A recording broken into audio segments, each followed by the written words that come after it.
Hello, Mr. Buffett. Welcome to Israel. I'm pleased to be here.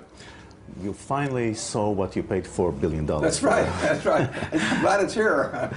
Is it any good? It's terrific. It's terrific. I knew it was good before I came, but there are companies that we have bought I've never seen, but Iscar is special. What was things that caught your attention today? Well, I don't know whether you've seen the operation there, but I've never seen a manufacturing company like it in the world. I mean, it's like almost like entering a hospital in terms of the care that is taken, the cleanliness. I mean, it's an extraordinary operation. I've been around to a lot of places in the United States that manufacture things, and I've never seen a plant like Iscar's. You know, just last month it was bombarded. And when you've heard about the war here in Israel, did you have any second thoughts about this deal? No second thoughts whatsoever. None, zero. Yeah. Did you realize how close Iscar was to the border? No, I knew where it was. Yeah, but you saw it today, They didn't right? move it after I bought it, though.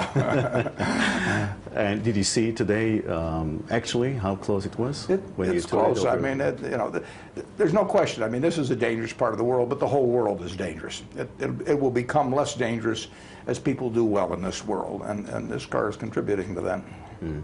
I know you met Mr. Noam Shalit today, yeah. Who works for Iscar. Mm-hmm. Tell me about him. He seemed like a wonderful man, and I mean, he has a 20-year-old boy that I guess has been 3 months now, and I hope he's released tonight, and he should be, and the sooner the better. Let's talk about Israel, its security problems, and its prospects as a growing economy.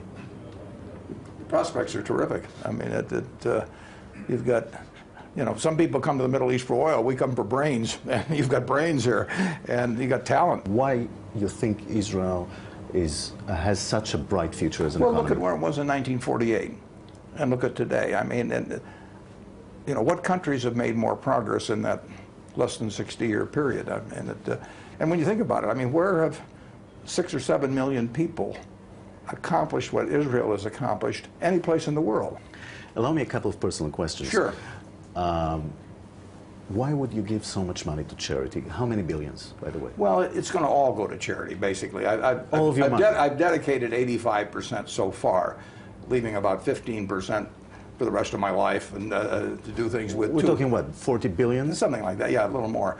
But it was always destined to go to charity. My wife and I decided that 50 years ago. I was going to have the fun of doing a lot of things that I enjoy doing, working with people I like to work with, but I can only eat 3 meals a day, and I can only sleep in one bed, and drive one car, and I have everything I want, but I had everything I wanted 30 or 40 years ago from a material standpoint. So what I've been working for over the years in terms of trying to make Berkshire more valuable, I've been working for the other shareholders too, but the part that belonged to me was always destined for charity.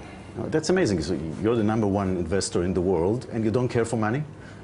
I enjoy making it. I mean, when I make it, it shows what I'm doing is I've done reasonably well, and that's fun. But just having it doesn't mean anything. I mean, in the end, one way or another, you give it all back anyway. I mean, nobody's figured out a way to take it with them. So the real question is, how do you do it? In the Jewish tradition, families work for their children and would like to pass their wealth, if there's any, to the children. What about, you have 3 children? Well, my 3 children applaud this decision. Now, I have given each one of them what amounts to $1 billion foundation. I want them foundation, to though, not a foundation. And I would say this, that 2 of the 3, a few years ago, when I just given them a small amount of a foundation, said they'd rather have me give the money to a foundation that they ran than to themselves. They have all the money they need. A friend of mine one time said you should give your children enough so they can do anything, but not enough so they can do nothing. And our family agrees with that. So Buffett, thank you very much. Thank you. Thank you.